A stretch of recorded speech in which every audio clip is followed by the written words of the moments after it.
অরুণ জেটলি স্টেডিয়ামে এক অস্থির রাত।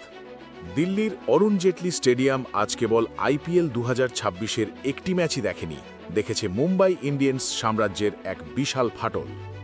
দিল্লি ক্যাপিটালসের কাছে মুম্বাইয়ের এই হার কেবল স্কোরবোর্ডের পরাজয় নয়, এটি ছিল দলটির ভেতরের পুঞ্জীভূত ক্ষোভের বহিঃপ্রকাশ।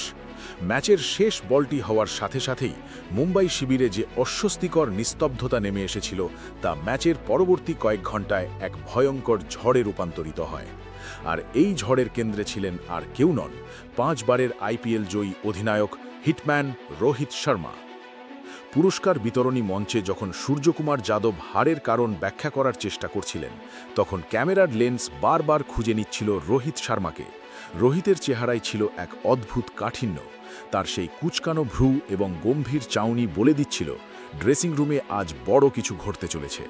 ব্রডকাস্টাররা যখন তাকে মাইক্রোফোনের সামনে পেলেন, রোহিত কোনো কূটনৈতিক উত্তর দেননি, তিনি আজ সোজা সাপটা কথা বলার মুডে ছিলেন।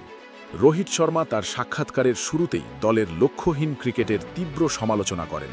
তিনি বলেন, মুম্বাই ইন্ডিয়ান্স এমন একটি দল যার এক গৌরবময় ঐতিহ্য রয়েছে। ভক্তরা আমাদের থেকে আগ্রাসী ক্রিকেট আশা করে, কিন্তু আজকের মাঠে আমাদের কৌশল ছিল সম্পূর্ণ প্রাণহীন। তিনি সরাসরি বর্তমান অধিনায়ক সূর্যকুমার যাদবের দিকে আঙুল তোলেন। বিশেষ করে পিচের কন্ডিশন বুঝতে না পারা এবং আধুনিক ক্রিকেটের নামে অযৌক্তিক পরীক্ষা নিরীক্ষা করার যে প্রবণতা টিম ম্যানেজমেন্ট দেখাচ্ছে, তাকে রোহিত পরাজয়ের প্রধান কারণ হিসেবে চিহ্নিত করেছেন। ইম্প্যাক্ট প্লেয়ার এবং রোহিতের অপমান। ম্যাচের টার্নিং পয়েন্ট ছিল যখন মাত্র 5 ওভার পরেই রোহিত শর্মাকে মাঠ থেকে সরিয়ে নেওয়া হয়।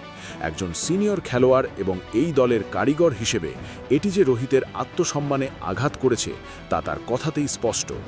দিল্লির মন্থর এবং ধীর গতির পিচে যখন রোহিতের অভিজ্ঞতার সবচেয়ে বেশি প্রয়োজন ছিল, তখন তাকে ডাগআউটে বসিয়ে রাখা হয়।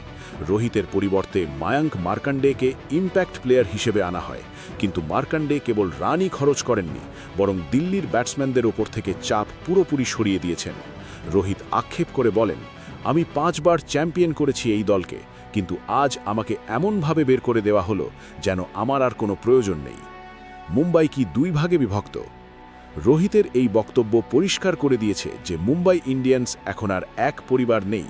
হার্দিক পান্ডিয়া পরবর্তী সময়ে যখন সূর্যকুমার যাদব দলের হাল ধরেছেন, তখনও রোহিত শর্মার মতো মহাতারকাকে সঠিকভাবে ব্যবহার করতে পারছে না ম্যানেজমেন্ট। রোহিতের এই ক্ষোভ কেবল একটি ম্যাচের হার নিয়ে নয়, বরং তাকে যেভাবে ব্রাত্য করে রাখা হচ্ছে তার বিরুদ্ধে এক জোরালো প্রতিবাদ। ক্রিকেট বিশ্লেষকদের মতে, একজন অধিনায়ক যখন তার সেরা অস্ত্রকে মাঠের বাইরে রেখে পরীক্ষা নিরীক্ষা করেন, তখন দলের আত্মবিশ্বাস তলানিতে গিয়ে ঠেকে। ভিডিওর এই পর্যায়ে মনে রাখা দরকার, আইপিএলের ইতিহাসে এমন পরিস্থিতি আগে খুব কমই দেখা গেছে। অনেকেই রোহিতের এই অবস্থানকে মহেন্দ্র সিং ধোনি এবং এন শ্রীনিবাসনের সেই ঐতিহাসিক সম্পর্কের টানাপড়নের সাথে তুলনা করছেন। যখন কোনো মহাতারকা দলের কৌশলের বিরুদ্ধে প্রকাশ্যে মুখ খোলেন, তখন বুঝতে হবে পরিবর্তন অনিবার্য। মুম্বাই ইন্ডিয়ান্সের অন্দরে কি তবে বড় কোনো রদবদল আসতে চলেছে? রোহিত কি তবে 2026 মৌসুমের মাঝপথেই কোনো কঠিন সিদ্ধান্ত নিতে যাচ্ছেন? মুম্বাই ইন্ডিয়ান্সের ভবিষ্যৎ এবং বড় প্রশ্ন। আজকের এই পরাজয় মুম্বাইকে অনেকটা পিছিয়ে দিয়েছে, তবে পয়েন্টের চেয়েও বড় ক্ষতি হয়েছে দলের সংহতিতে। রোহিতের মতো একজন শান্ত স্বভাবের মানুষ যখন ক্যামেরার সামনে এসে এভাবে ফেটে পড়েন, তখন বুঝে নিতে হবে জল অনেক দূর গড়িয়েছে। মুম্বাই ইন্ডিয়ান্সের ভক্তদের জন্য আজকের দিনটি ছিল অত্যন্ত কষ্টের। প্রিয় দলের হার এবং প্রিয় খেলোয়াড়ের অপমান সব মিলিয়ে এক অস্থির সময় পার করছে এমআই পল্টন। অরুণ জেটলি স্টেডিয়ামের এই রাত মুম্বাই ক্রিকেটের ইতিহাসে এক কালো অধ্যায় হয়ে থাকবে, নাকি এই সংঘাত থেকেই নতুন কোনো বিপ্লব জন্ম নেবে, তা সময়ই বলে দেবে। রোহিতের এই সাক্ষাৎকার কেবল ড্রেসিং রুমের নীরবতা ভাঙেনি, বরং আইপিএল 2026-এর পুরো সমীকরণ বদলে দিয়েছে। এখন দেখার বিষয়, পরবর্তী ম্যাচে মুম্বাই এই ধাক্কা সামলে উঠতে পারে কিনা। ভিডিওটি ভালো লাগলে লাইক দিন এবং মুম্বাই ইন্ডিয়ান্সের এই পরিস্থিতি নিয়ে আপনার মতামত কমেন্টে জানান।